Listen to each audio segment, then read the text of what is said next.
Hi everyone, welcome to Brick of Block, and I'm very excited to introduce a visitor of mine, Victoria. How are you, Victoria? I'm very good. Thank you so much for your time today. I really wanted to speak to you actually, amongst a lot of my guests so far, because it looks at things from a different perspective, and especially for me, being in the private sort of world of practicing architecture.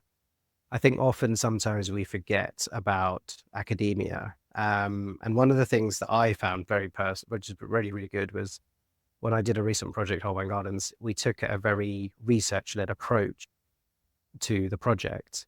And I guess for me, the love of sort of researching and experimenting with ideas was something that I certainly fell in love with at university. Where you do get to test ideas a little bit more regularly than I think sometimes in practice. And so in that sense, actually, I'm very interested to sort of get your perspective on things. But before we of course dive into that, I obviously know you from Nottingham Trent when I was doing my part one. You were one of my tutors back then. But now you're leading an entire program. I mean, how is that? What's that journey been for you? Because before that, you were obviously practicing yourself as an architect. So it's been a big journey for yourself, hasn't it, as well?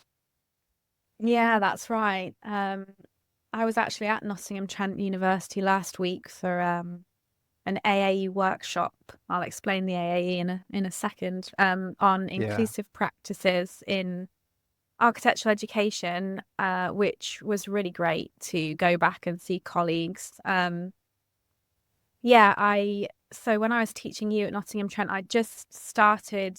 I've not long been teaching, so I qualified from the University of Nottingham, and had done all of my 7 years training at Nottingham University.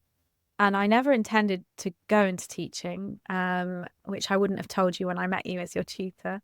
I actually had no intention to teach at all. So I'd received a kind of open call from Lincoln University to come and be one of the guest critics on their panels in the design studio. So it was year 3. I was working in my own practice at that time, just starting to build it. I think I'd been running it maybe 1 or 2 years, just doing small jobs. I'd set up on my own off the back of the 2008 crash. So I'd qualified as an architect and had been made redundant. I'd fallen out of love with architecture. I didn't know what to do. So I set up my own practice and started running small jobs alongside other kind of bits of independent work, design work. I worked a little bit for the council. I'd worked a little bit for the NHS. And I kind of landed in it was a facilities management job actually that I ran alongside Oh, my own really? practice to earn a bit of money. Yeah. And it's funny because I've dipped back in and out of that facilities management knowledge since kind of leaving that totally unintentional job. And so I went along to be a guest critic at Lincoln University, and I was very quickly asked to lead a 3rd-year studio. When I arrived, I was just kind of thrust this brief and told, right, your group of students are down the hall. I'd never met any of them before.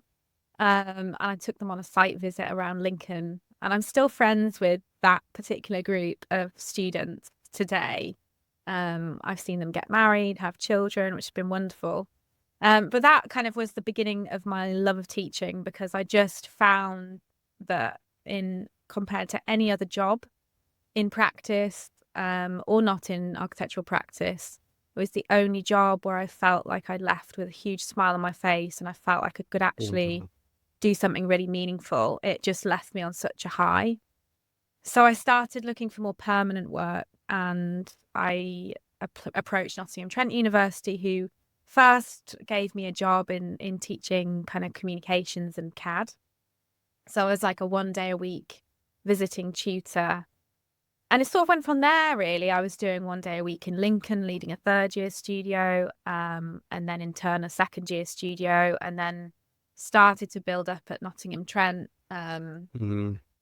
teaching mostly 1st-year studio. But by the time I left Nottingham Trent University, I was doing 1st-year, 2nd-year, and then masters in interior architecture and architectural technology, and a bit in architecture. So sort of broadened, but it was at Nottingham Trent University where I first put my toe in the water to become a full-time Yeah. academic, which I absolutely loved. And it was at there where I got, I would say, some of the kind of foundations for the rest of my career.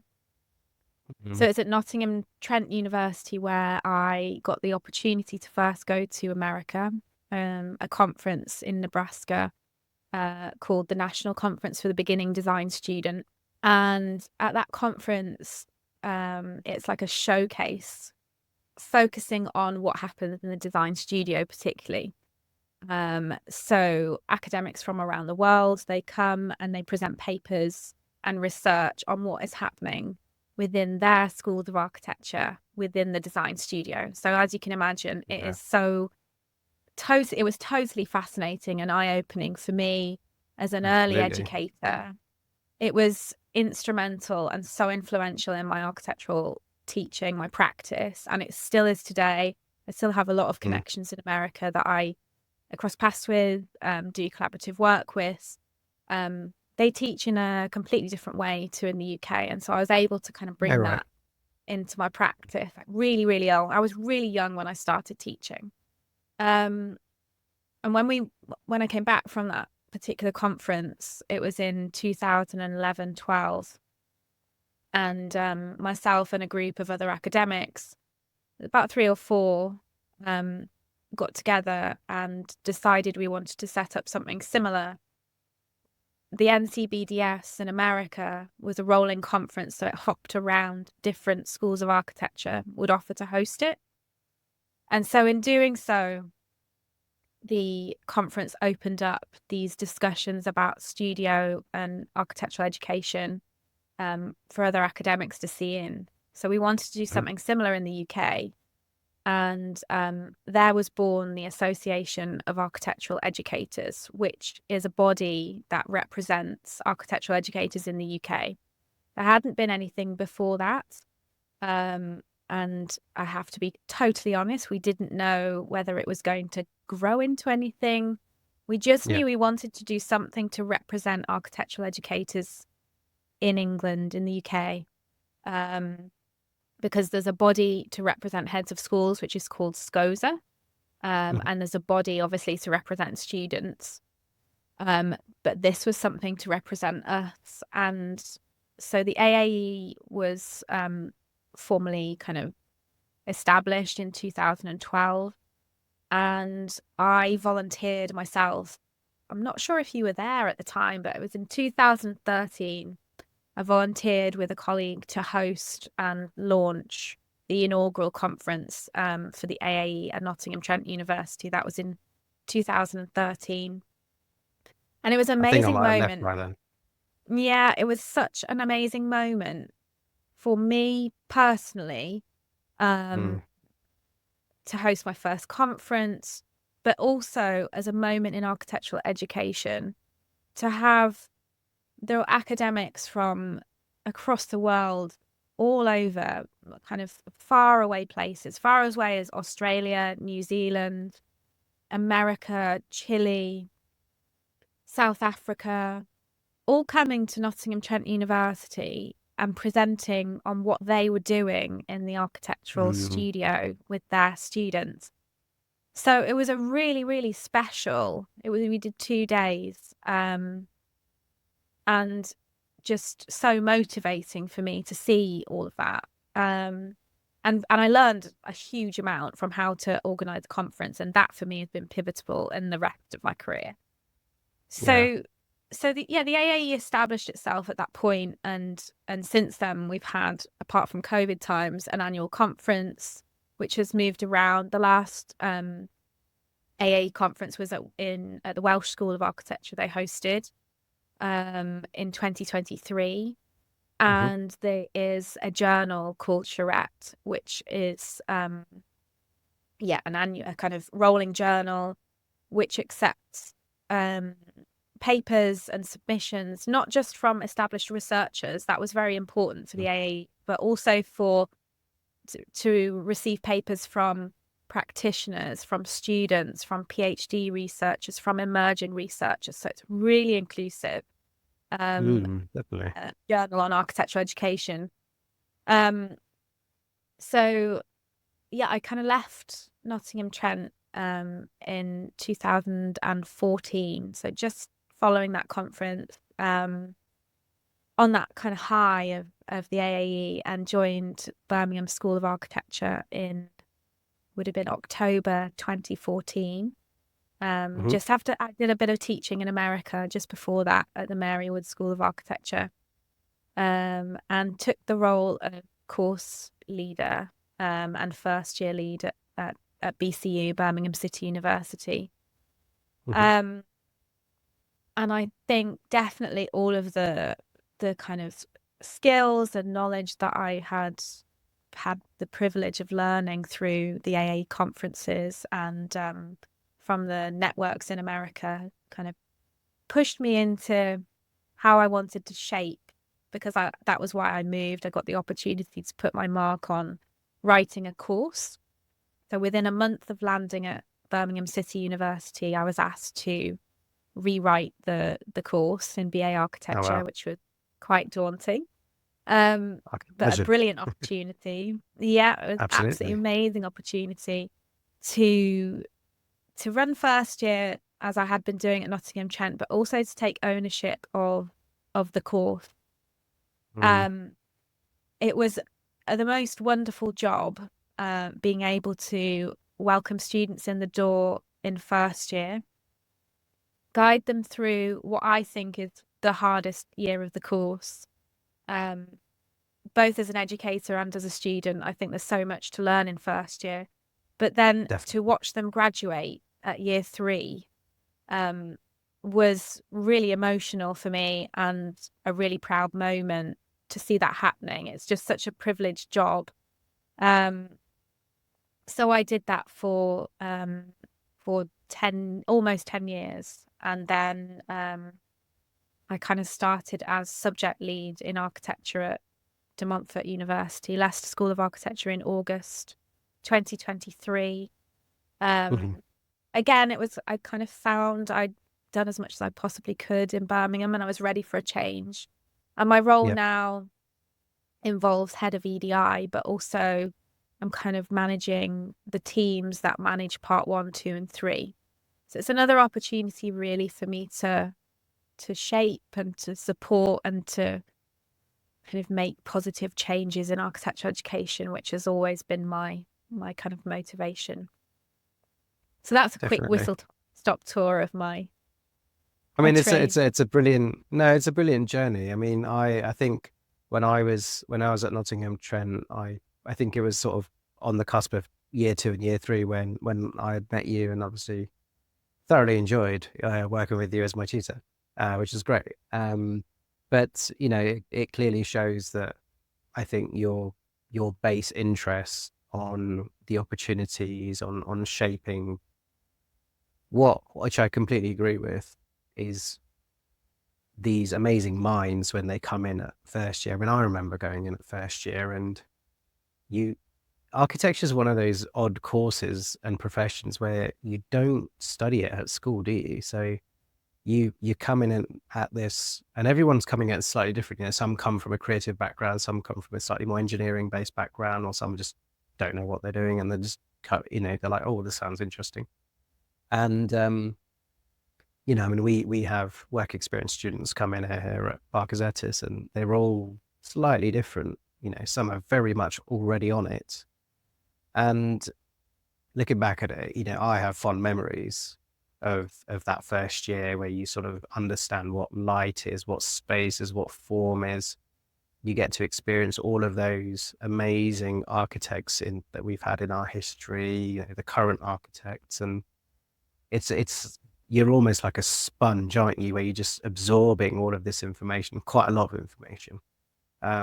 But I mean, I remember um, sort of architecture in context, I think, in one of the modules, and it was just like, just the theory of it was just amazing. I mean, I loved history in general as at school, and when you sort of learn about how the Romans did it or the Greeks, or and then how it sort of moved through the ages. It's really quite interesting. Do you find that the history side of things is still as relevant, perhaps even when you were studying to now? Do you think that still holds relevance, or do you think that's slightly balancing out with, say, the architecture of the last sort of 20 years, 30 years? Yeah, absolutely. The history is relevant. I think in order to learn how to move forwards, we have to reflect on our past lessons and what's been discovered before us. Um, I I mean, I'm a big believer that kind of decolonizing the curriculum, and that we need to continue to broaden Mm, the kind of historical references beyond just the kind of UK, American, westernized architecture. I'm really proud absolutely. that Leicester School of Architecture are doing that and kind of looking to Hmm. examples of kind of Southeast and Middle East and beyond. I think that's so important to make it relevant to the world that we live in today, you know. Um, but that's exactly, it was interesting when you were talking, it's exactly why I absolutely love teaching first year. Um, in that there is that special moment where students kind of, they go, oh wow, this Yeah. is this is what architecture is. And I was thinking over the weekend, I was kind of doing a bit of initial preparation for this podcast about the power of architecture. And Hmm. actually I think it's a shame that it's not taught at primary and secondary school. Um, if only as a kind of point of reference, because in reality, architecture has the power to kind of change behavior, influence our emotions, influence our sense of well-being, influence our sense of security, influence our physical well-being.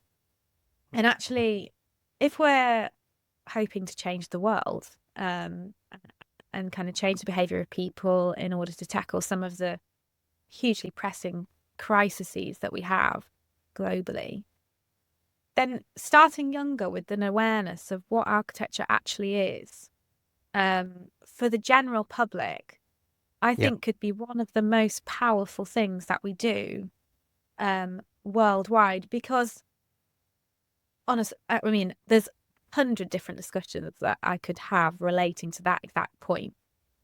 Yeah. Discussion that will go off on a tangent, but thinking about things like uh, the issues that we have within architecture today with fees. Some of those do come Mm, back to the general public not really understanding what an architect does. exactly. Um, but also when we're trying to teach the wider world, or kind of get a wider understanding of the impact of climate change and what we can do about it, embedding within young children what architecture is and the impact that it can have, positive impact that it can have on society, would be so empowering, for children and teenagers to know, um, and be aware of the kind of the impact that that space is having on how they're feeling, how they're learning, how they're moving. Um, would be great, wouldn't it? It So, would. I It mean, I would. know I've digressed from your point about history, but Yeah. to have young children, and certainly first year students at architecture school, to be able to reflect and analyze and critique the buildings gone past, the architecture gone past, in advance of starting to lay down their thoughts about the new designs that they're putting forward, is absolutely essential. I don't think you can teach architecture without having that understanding of what we've done before. Because I was thinking back, when I was coming to university, sort of 2007-ish, I think.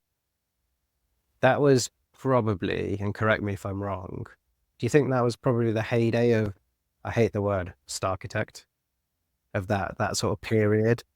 I hate that word, but anyway, it was what it was. I mean, it certainly felt that that was there, and certainly in the last sort of couple of years, I feel that sort of really waned. It feels that it's moving on. Like it's more about the companies that are working on it. It's not about a individual. It seems to be more about approaches to designing great buildings. It's interesting when you sort of reflect that there was that sort of period of sort of 10 years or so where it was very much prominent to, when a client was looking to develop something, that they would be like, oh, I need that architect. And it does feel like if you looked back that perhaps it's good. I think it's a good thing that sort of waned and it's moving on now. Um, and that's perhaps a little bit of a blotch in our architectural design progression. Um, I mean, one of the things that I think Scandinavia is I've always had a lot of time and a lot of love for Scandinavia, and they always do some things that are really fantastic. And I wanted to pick up on the point that you made about teaching people what architecture is and the impact that it can have. And it feels like certainly in Scandinavia, but perhaps there are other areas as well, it's sort of ingrained into their lifestyle, whether it's, you know, sustainable urban drainage systems that are, they've got these beautiful parks that are beautifully landscaped, and they've just sort of woven in sort of, little streams and rivers and beautiful sort of landscaping choices of plants and greenery. And sometimes it often feels like whenever I've gone there, first as a student and later as a tourist or as a fan of that space, that sort of feels like culturally they seem to have cottoned onto something where they've inherently built something in. And I guess if you're living there, you sort of get used to certain attitudes. And, I've got a colleague who's Danish, and he's like, why doesn't the UK do X, or why doesn't the UK do Y? And I'm just like, I don't know, like, why not? And I often wonder whether culturally, the point you made about, if you appreciate Scandinavia is in the West, but there are lots of communities and cultures out there that approach things in amazing ways, and sometimes very simple ways. You mean some of the African architecture, I think you could call it rudimentary, but I would say quite simple, and takes it back to the basics. And it's nice to sort of see that base principle, and then they develop it accordingly for the modern day world. Do you think that somehow we've perhaps lost that slightly, or do you think it's coming back a little bit? In the UK, I mean, there were lots of things that I was thinking about when you were talking just then. When I arrived at Leicester School of Architecture, they introduced me to a second year studio that they have. One of the studio groups looks at Amnabad, which I just think it's incredible, and it kind of runs along in parallel Hmm. to a studio in Leicester, and there's some comparisons and kind of learnings from both. I think in the UK, I remember a theorist that I used to read a lot about because I was absolutely fascinated by nature, and I went back to all my projects at Nottingham University. It was kind of all looking at nature and natural things. And I Hmm. used to read about a book by Richard Louvre, and he talked about a cling film wrapped world. I think our children in the Hmm. UK, um, for a variety of different reasons, and some of it comes down to privilege and kind of and money, don't get as much access to the natural world. Hmm. I remember being really shocked. I came from a fishing city, Hull. My mum did zoology and then midwifery. She was a big kind of fan of nature, so she's always taken us out on walks and trips, and we'd been to the beach and zoos and farms and all sorts of things. I remember being really shocked when I first started teaching, and obviously I had access to a wider shot of society. And lots of Hmm. students told me they'd never been to a farm, they'd never been to a beach. I took them to Scarborough when I don't know if that was one of your groups actually. I took the students to Possibly. Scarborough. Yeah. And I was absolutely shocked that my students had never been to a farm. They'd never been to a field. They'd never been to a beach. And I think that's one of the differences perhaps that you see kind of maybe in Scandinavia, the kind of the access to green space. Absolutely. Well, some schools is quite limited. The Mm, funding for trips to go to different places is limited. And so I think that has a big impact on the awareness of kind of nature and the natural world, and what you were just talking about kind of being able to appreciate a stream or a tree or all those sorts of things. mm. Um, Particularly if you're coming from inner city London and then you land in Nottingham or Leicester or Birmingham, and then that's where your course is based. Yeah, You don't actually have that background to draw from. it is. It's so important, actually. I mean, I was quite lucky. I mean, when I moved to the UK with my family, I had a few years in London, then went up to Loughborough, had a couple of years in the sort of the Midlands, and then came back down to Oxfordshire, and then Hertfordshire now. But I think if you have the opportunity to travel to see a little bit of the country, perhaps other countries, and I do agree it comes down to privilege, and you know I was privileged to have a middle class sort of upbringing, but to have that, I think, is a privilege. You need to learn from it, but at the same time, we need to make that accessible culturally across communities.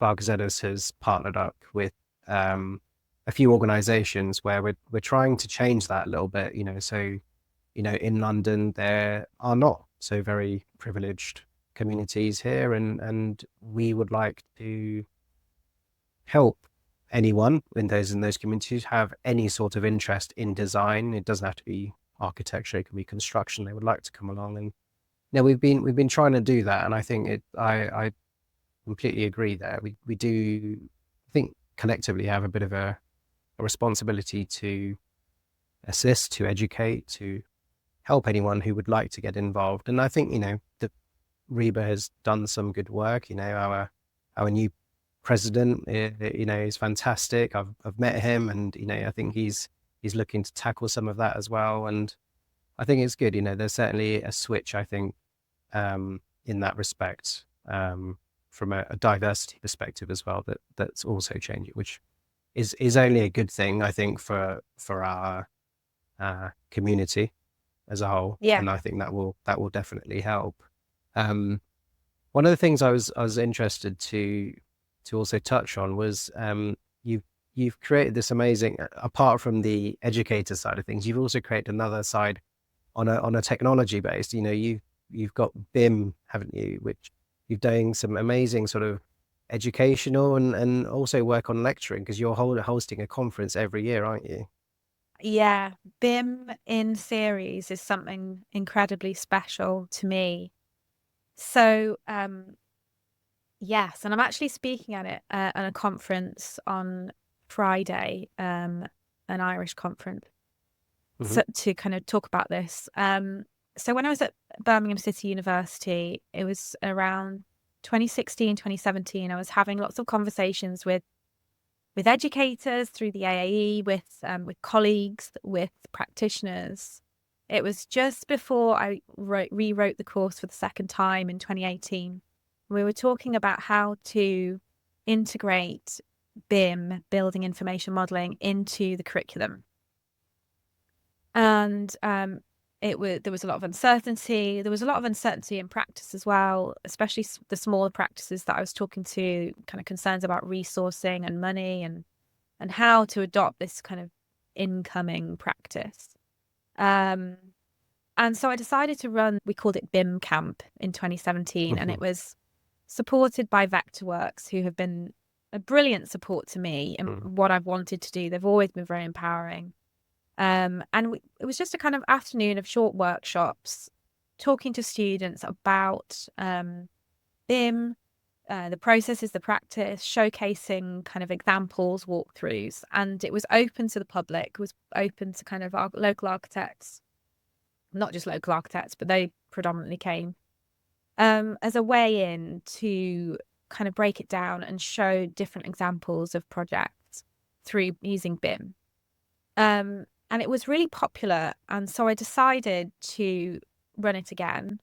But over the course of the year and a number of different conversations, it kind of became BIM in Birmingham. So, and I went from an afternoon like workshop thing, and I thought, well, why not just go big? So BIM in Birmingham was born in 2018, and it was a huge conference. Over 300 guests came from, actually, it was around the world, this one. That's amazing. It was incredible. And at the conference, we had practices from all over the country. So small practices, medium practices, large practices. Everyone from like Maber, who are obviously kind of national practice with offices in Leicester and Nottingham and London, right up to kind of Foster and Partners, Bjarke Ingels Group. We had Heatherwick Studio, Zaha Hadid Architect.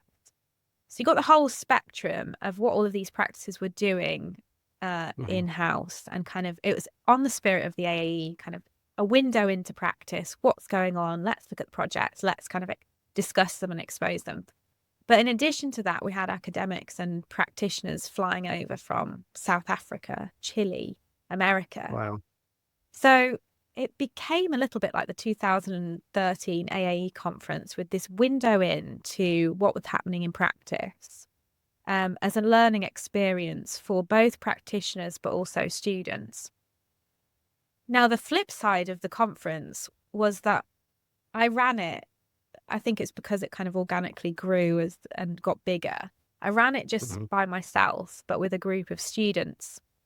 So I invited the students to take part, and I made them aware that they would be doing everything with me. So they would be doing everything from hand making the name badges with me, all the way up to kind of looking through the papers, the submissions, deciding on the program, helping me get sponsorship, making the t-shirts, the bags. We did everything. And it became this kind of live project, which ran from, I would start the kind of initial discussions around August, September, getting volunteers. And the conference usually fell kind of January, February time. So there's this long period of time. I always said to the students, this is not supposed to ever feel like work. It has to be something that you enjoy, that you have fun.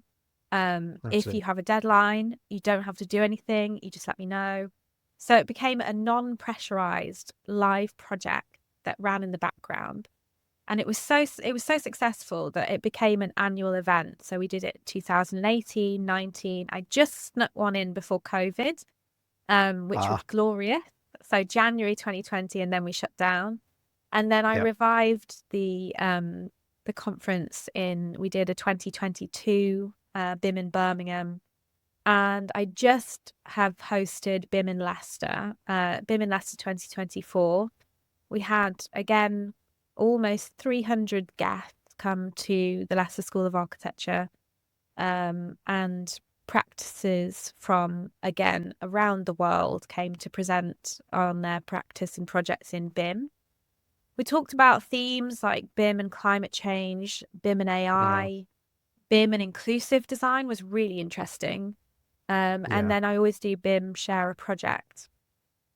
And in the small window of time off that I had between BCU and joining the Leicester School of Architecture, which turned out to be, I intended for 2 months, but it was like 2 weeks, I decided that I wanted to set up a charity. So the funds and sponsorship from the conferences, in order to give back to the students who have been they've actually been the foundations of the conference. The spirit of the conference is so fun and playful. There's so much making. When people come, they have their, handmade bag and a kind of printed t-shirt. The students have designed the logo, everything, the cake. So in order to give back, I established the BIM in Series charity. and sponsorship goes to that charity, and the money will go towards students who are in architecture who suffer from financial hardship and for the betterment of architectural education. So once we establish sufficient funds, it will become like a grant that students can apply for to kind of get support. And in that That's amazing. way, yeah, I hope to give back. But yeah, it's an annual conference. We're already starting to plan for BIM in Leicester 2025. We've had some amazing support from Mm, kind of sponsors, practices, fostering partners have signed up to support the conference annually. It's just been wonderful, actually. It's been really, really amazing. The support and the enthusiasm for both the learning experience for students as a live project, and also to know more about BIM. Because I think it's still absolutely. a kind of topic that people feel quite nervous and uncertain of. So it's really nice to be able to I'm provide a one of those platform of people. that. Yeah. Well, you have I'm to come definitely to one of BIM in those people. Leicester. I think I might have to. No, Yeah. it's very interesting because I mean, BIM as a whole, I mean, obviously there's various softwares that you can use that, that give you that. It's quite a tricky one. And, in the practice, we've talked about when do you apply it? There's some practical side of things in terms of what do you get out of it? How hard is it? And I'm feeling like a little bit of a dinosaur, I'll be honest, because, we've got some fantastic part one, part two students here who are already flying through with Revit. We use Revit in the office. And, Yeah. they're just showing us what's capable of doing it, whether it's workflow, whether it's quickening up the process, or it's just understanding the project a little bit more. And one of the things that I was doing yesterday, which was sorry, not yesterday, Friday, was thinking about coordination of mechanical and electrical against my lovely architecture building that I've designed. But it's something that can really help you with collaboration. And I think that's probably one of the key things that I've taken away from what I've looked at it, and I certainly need to learn Revit myself, actually. So I need to do that. But I think it's amazing that you've created this platform which is open to a lot of people, not only students, because if they can empower themselves, with a bit of help from all of us, then they're going to find themselves in a great opportunity to get hired, Yeah. which is great. It's also fantastic for employers because they then getting fantastic talent and growing their practices. And then definitely BIM is the future. I was at a conference a while ago when we were talking about the concept of digital twins. It's something that developers are very keen to explore more and more, and I can only see it happen.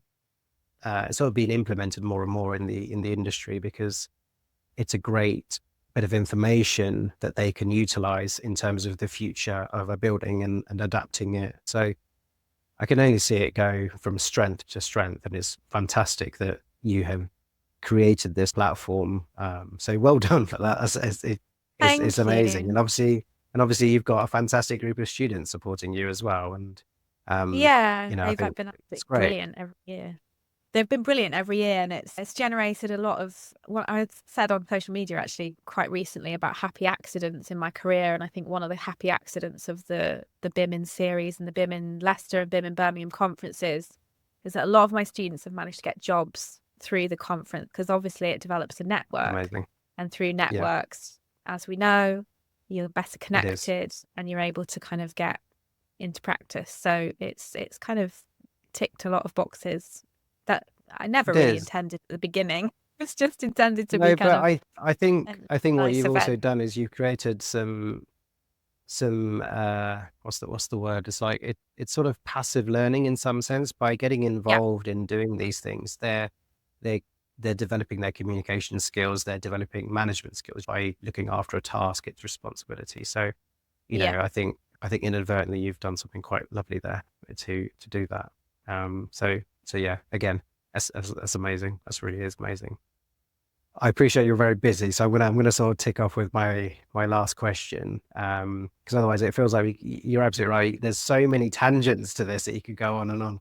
There Um, are. but I'm interested to sort of get your perspective on this because it comes from a different approach of whether you think actually we can tackle climate change through the use of money. You know, if you could click your fingers and you could change something, money or not, what do you think could change?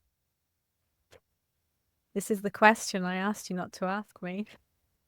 Uh, yeah, I think the more I think about this question, and I think about this a lot, a lot, a Mm, lot. I've been listening to a lot of podcasts recently. I've been talking to a lot of people, been talking to a lot of colleagues, and I think no, I don't think it would be answered by money. Money is mm, very useful. It would be impossible to tackle the problem without money. Do I yeah. think that money is the answer to the problem? Absolutely not. I think it comes down to behavioral change. That would come back to my original point about awareness, about Mhm, integrating awareness at schools. It comes down to kind of instilling that respect, that kind of understanding of climate, of the natural world in our children, so that they grow up with that respect, and address their own behaviours and their behaviour towards others in turn. And that in turn then begins to change our society and our approach as a society towards the natural world and climate and what we do, and feeling responsible to ourselves, to each other, to our community. I kind of read a quote about kind of connected people in a community builds a resilient community, which I think is absolutely true. So I think it comes down to behavior. I think architecture obviously has a big part to play, and as architects we have yeah. a responsibility. We have a responsibility to learn ourselves about our own impact and the impact of the buildings that we are designing, that they have on the environment. Um, Probably a power, I think, is within architects and architecture that even we don't realize how big it is quite often, Mhm, or we can mhm, get kind of weighed down by the day-to-day administrative tasks and kind of fees or the pressures of planning and building regs, to not then have to give ourselves, it's important to give ourselves the breathing space to step back and actually realize what a powerful job we have in whatever scale practice you are in. You have a kind of mhm, huge, you're definitely. generating spaces, aren't we, that have an impact on the environment, on people, on how people behave, how people feel. And you could look at it from the most minute scale of, if you're designing a kind of school, you're having an impact on the children within that school, how they're learning, how they're feeling, and how they're then going to go into the world. So, yeah, to come back to my point, money, it's helpful, but I think it comes down to behavior. And architecture can have an impact on the behavior of our society. I absolutely love that answer. I genuinely do. It doesn't follow the standard some of the standard answers, but I think it's really interesting to hear that. I definitely agree. Um, you know, climate change, and it's not just climate change. There's a lot of things that we are struggling with in the world, and this particularly, I think it is about behavioral change, and we are, from a commercial perspective, I think we are seeing some change happen with whether it's developers, whether it's consultants who are designing these buildings, um, and or even the way that we interact with our public and communities through public consultation. I think there is a greater awareness, which is fantastic. There is still so much education that we need to implement, and it's often something that we discuss in the practice about how can we as architects help that process? How can we be part of it? And I don't think there's a right answer, but we No, can we can keep striving for it. And I think you're right. Whether it's through public consultation when we have a public realm scheme, or any of these pre-apps,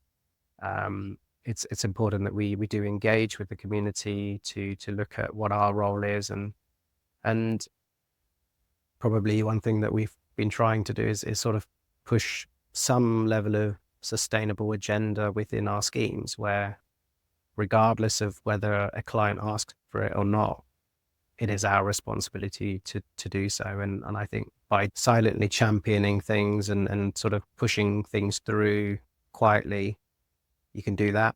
And then there's a greater sort of verbal conversation, physical conversation of introducing those elements. So yeah, I genuinely love that answer. It's amazing. But yeah, thank you so much, Victoria. I really do appreciate your time. Sure. And all the very best with BIM in Leicester and the future for it. Thank you. And for those of you who've been listening, thank you so much for listening. Hope you've enjoyed today. Do like, share, and subscribe to the next episode, and I'll see you in the next one. And thank you again, Victoria.